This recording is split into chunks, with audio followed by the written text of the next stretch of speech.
Iran ने पाकिस्तान में आतंकवादी ठिकानों पर हमले का दावा किया है। ईरान ने पाकिस्तान में आतंकवादी ठिकानों को निशाना बनाते हुए हमले किए हैं। ईरान ने दावा किया है कि हमले में मिसाइलों और ड्रोन का इस्तेमाल किया गया था, जिसे पाकिस्तान ने स्वीकार नहीं किया। ये हमले पाकिस्तानी आतंकवादी संगठन जैश-अल अदल के खिलाफ करने का दावा किया गया है। ताड़ साहब, अभी आज एक खबर आई है कि जो ईरान है उसने पाकिस्तान के जो बॉर्डरिंग एरियाज हैं वहाँ पे कुछ अटैक किया है, हमला किया है। ये खबर जो है इसको एसोसिएटेड प्रेस ने भी दिया है, इसको रॉयटर्स ने भी दिया है। जो कि जारी बात है, एसोसिएटेड प्रेस हो या रॉयटर्स हो, बड़े क्रेडिबल न्यूज एजेंसीज हैं। बताया जा रहा है कि ईरान ने कोई अटैक किया है पाकिस्तान में और मिसाइल अटैक बताया जा रहा है। कई जर्नलिस्ट जिसमें तलत हुसैन साहब भी हैं, उनका कहना है कि जी मिसाइल का जवाब मिसाइल होना चाहिए। तो इससे लग तो यही रहा है कि वाकई में ऐसा कुछ हुआ है, क्योंकि पाकिस्तानी जो जर्नलिस्ट हैं वो भी यही बता रहे हैं। लेकिन इस पे जरा थोड़ा कमेंट कीजिएगा। Right after Jaishankar left for Davos, तो ये चीज जो है वो हो जाती है।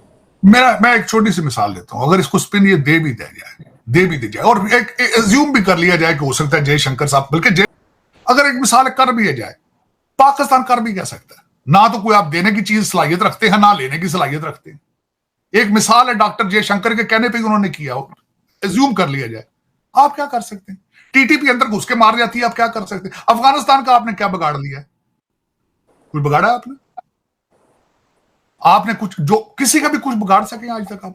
ये बात कोई बहुत पुरानी नहीं है, अब से चंद मिनट पहले का हमला है। पाकिस्तान पे हमला ईरान ने क्यों किया है? सबसे पहला जवाब आपको ये चाहिए होगा कि आखिर ये हुआ क्या। हमारा दोस्त मुल्क है, हमारा ईरान से कोई फड्डा नहीं है, हमारा ईरान से कोई मसला नहीं है, ईरान को हमसे कोई मसला नहीं है, तो आखिर ये हुआ क्यों है? ईरान। जय हिंद दोस्तों। तो दोस्तों, अभी तक तो आप लोगों को खबर पता चली गई होगी, ईरान ने पाकिस्तान पे बहुत बड़ा तबाही वाला हमला किया है और कई आतंकवादी ठिकानों को नस्ते नाबूद कर दिया। अब दोस्तों, ईरान का कहना है कि पाकिस्तानी सेना और पाकिस्तानी स्टेट खुद ऐसे आतंकवादियों को पनाह देती है और उनकी संख्या में बढ़ोतरी कर रही है जो ईरान पर हमले करें। अब दोस्तों, ईरान ने उन जगहों को आइडेंटिफाई किया और वहां पे एयर स्ट्राइक कर दी। लेकिन दोस्तों, जो मोरल ऑफ द स्टोरी है वो मैं आज कुछ और बताना चाहता हूं। दोस्तों, मोरल ऑफ द स्टोरी ये है कि पाकिस्तानी पूरी दुनिया में अपने आप को इस्लाम का सबसे बड़ा एक प्रदर्शक मानते हैं कि भाई इस्लाम है तो पाकिस्तान है। पूरे दुनिया में इस्लाम का ठेका पाकिस्तान ने ले रखा है। हर पाकिस्तानी आपको कहता है कलमे की बेस पे बना है पाकिस्तान। लेकिन दोस्तों, इन्होंने आतंकवाद के अलावा किसी और को प्रमोट ही नहीं किया। मदरसे में आतंकवाद, आतंकवाद इनके समाज में, और समाज से आतंकवाद पहुंचता है बॉर्डर इलाकों पे। दोस्तों, लोग कहते हैं तालिबान में आतंकवाद का राज है, लेकिन दोस्तों तालिबान भी पाकिस्तानी आतंकवादी से परेशान हो गए। ईरान जो कि एक मुस्लिम देश है, उसके पाकिस्तान के साथ रिश्ते अच्छे होने चाहिए, वो भी परेशान हो गया पाकिस्तानी आतंकियों से। तो आप लोग सोच सकते हैं इनका चरित्र कैसा है। पाक ईरान बॉर्डर पर दहशतगर्दों की सिक्योरिटी फोर्सेस पर फायरिंग। ISPR के मुताबिक दहशतगर्दों की फायरिंग से 4 जवान शहीद हुए हैं। शुहदा में लांस नाइक मोहम्मद असगर, सिपाही मोहम्मद इरफान, शेर अहमद और सिपाही अब्दुल रशीद शामिल हैं। मोहम्मद इमरान ने ईरान ने पाकिस्तान पर एयर स्ट्राइक की, ये बहुत बड़ी खबर है। और ये जो एयर स्ट्राइक है पाकिस्तान के बलूचिस्तान में आतंकी संगठन जैश-अल अदल पर हुई है। Right after Jaishankar left for Davos, तो ये चीज जो है वो हो जाती है। मैं एक छोटी सी मिसाल देता हूं। अगर इसको स्पिन ये दे भी दी जाए और एक एज्यूम भी कर लिया जाए कि हो सकता है जयशंकर साहब, बल्कि जयशंकर साहब ने दहशतगर्दी के बारे में जो प्रेस कॉन्फ्रेंस उन्होंने फॉरेन मिनिस्टर के साथ की है, उसमें उन्होंने दहशतगर्दी का कंसर्न अपना शो किया। अगर एक मिसाल कर भी जाए, पाकिस्तान कर भी कह सकता है। ना तो कोई आप देने की चीज सलाहियत रखते हैं, ना लेने की सलाहियत रखते हैं। एक मिसाल है डॉक्टर जयशंकर के कहने पे उन्होंने किया, एज्यूम कर लिया जाए, आप क्या कर सकते हैं? टीटीपी अंदर घुस के मार जाती है, आप क्या कर सकते हैं? अफगानिस्तान का आपने क्या बिगाड़ लिया है? कुछ बिगाड़ा आपने कुछ जो किसी का भी कुछ बिगाड़ सके आज तक आप? क्योंकि आपकी प्रायोरिटीज ही पता नहीं क्या है। स्वाइप लूटने के और रिश्वत के, करप्शन के, तीसरी तो प्रायोरिटी कोई नहीं है किसी। मैं एक मिसाल लेता हूं, ये बात बिल्कुल आपकी मेक सेंस करती है कि अगर देखा जाए ऑप्टिक्स यही बनते हैं अल्टीमेटली कि doctor Jaishankar was there, he was talking about दहशतगर्दी, he was talking about concern the state sponsored the things जो हमेशा एलिगेशन पाकिस्तान के ऊपर लगती हैं। और जैशे अदल भी इसी तरह की कैटेगरी में आती है, जैशे मोहम्मदी टाइप और जैशे दूसरी के सारे आते हैं, जिस तरह जैश लश्कर तैयबा और सारी। लेकिन अगर एक मैं मिसाल देता हूं, अगर ये फैक्ट भी मान लिया जाए तो पाकिस्तान किस पोजीशन में है? कोई है किसी पोजीशन में? को किसी जगह पे देखिए, दो चीजें मैं समझता हूं जिंदगी के अंदर, फॉरेन पॉलिसी या मुल्कों की पोजीशनिंग क्या होती है, या आप कुछ देने की सलाहियत रखते हो या लेने की सलाहियत रखते हो, या कुछ बिगाड़ने की सलाहियत रखते हो, लेकिन आपके पास जब सलाहियत ही कोई ना हो तो फिर आप क्या करेंगे?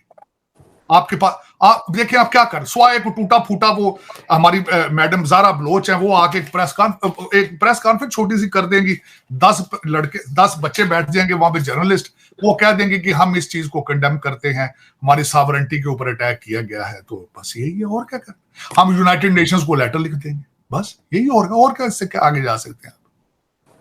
चीमा साहब, दर हकीकत देखिए, मैं लफ्ज इस्तेमाल करना चाहता हूं जो मैंने रिसेंटली लर्न किया है, जिसको इस वक्त भारत बड़ा, जिसके ऊपर बहुत ज्यादा उनका फोकस है इस वक्त, स्ट्रैटेजिक ऑटोनॉमी। उसको किस तरह अचीव किया जाता है, उसको किस तरह पाकिस्तान अचीव कर सकता है, ये एक क्वेश्चन मार्क है। जब तक आप उस पोजीशन पे नहीं जा सकेंगे, आपकी इन स्टेटमेंटों के, आपके ऊपर हमलों के कोई फर्क नहीं पड़ता। जब तक आप फॉर सेल पड़े हैं दुनिया के लिए, जिधर से पैसे मिल गए उनको अड्डे दे दिए, जिधर से पैसे मिले सी पैक बना दिया, जिधर से पैसे मिले कुछ कर दिया, तब तक आपका कोई ना वारस है ना कुछ है। मैं आपको डिफाइन कर सकता हूं, डिबेट कर सकता हूं कि you are not free yet. आपने 1947 से लेकर अभी तक you are not free, you still in slavery, you still a colony, you are colony for dollars and pounds. और उस पर आप कोई इसको डिनाई कर ले, आप कोई डिनाई नहीं कर सकते। और शब्बर जैदी ने कहा था कि आपके कितने पैसे, 600 बिलियन का आपके करप्ट लोगों के पैसे बाहर पड़े। तो फिर पाकिस्तान के अंदर जितनी भी मिलिटेंट बेसिस हैं उन पे अटैक किया है, मिसाइलों से अटैक किया है। क्यों किया है ये भी आपको बताता हूं। ईरान को अक्सर ये शिकायत रही है पाकिस्तान से कि पाकिस्तान का जो बलूचिस्तान का एरिया है नाजरीन, वहां से मिलिटेंट अटैक्स, दहशतगर्दी के अटैक्स ईरान के सिस्तान के इलाके में होते हैं और फिर दीगर इलाके जो बड़े इलाके हैं तेहरान वगैरह, वहां पर अटैक होते हैं।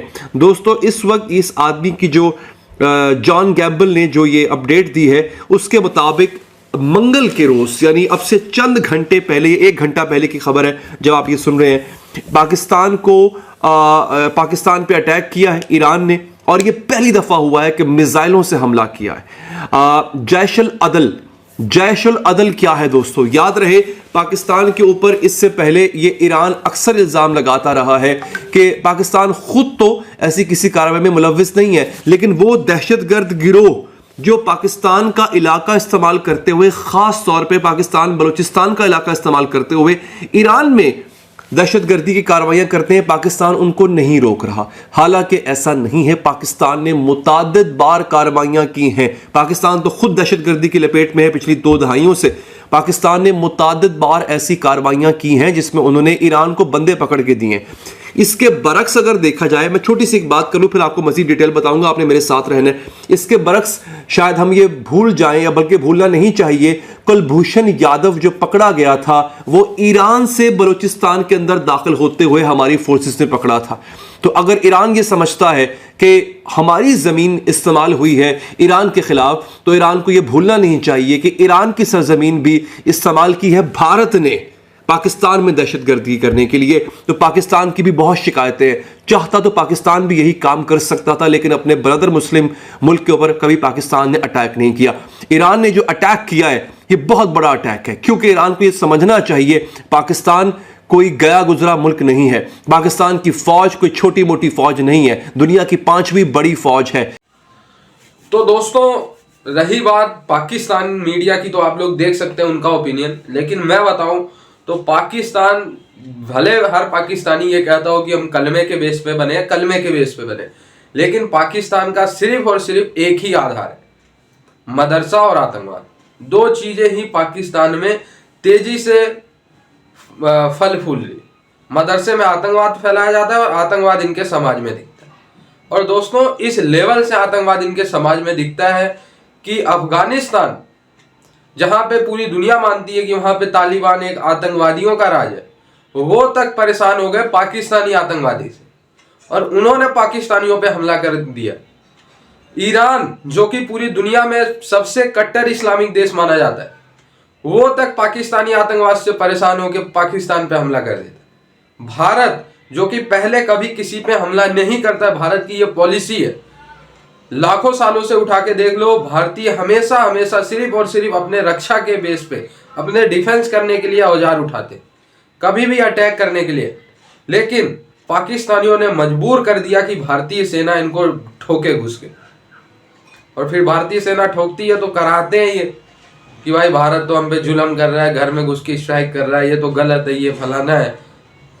भाई तुम आतंकवादी अपने समाज में इतना पालते ही क्यों हो? अब पालते हो तो इस्लाम से जोड़ देते हो और सोचते हो उसी रडार में भारत के और बांग्लादेश के मुस्लिमों को भी ले लें और वहां पे भी सिंपैथी गेन करें। दोस्तों मुझे तो दुख होता है, भारत के कुछ मुसलमान भाई पाकिस्तान का सपोर्ट क्यों करते हैं? अबे भाई ये वीडियो देखो और अपनी आंखें खोलो कि ये सिर्फ और सिर्फ आतंकवाद के प्रचारक हैं, ये इस्लाम के प्रचारक नहीं है। इस्लाम ने कभी नहीं कहा कि आतंकियों को अपने घर पे पालो, जो लाखों लोगों को, हजारों लोगों को मारने का काम करें। भाई ये समझना चाहिए भारत के मुस्लिम भाइयों को। आई होप ये वीडियो आपको अच्छा लगा हो। जुड़े रहे ऐसी वीडियोस के लिए, तब तक के लिए धन्यवाद। जय हिंद।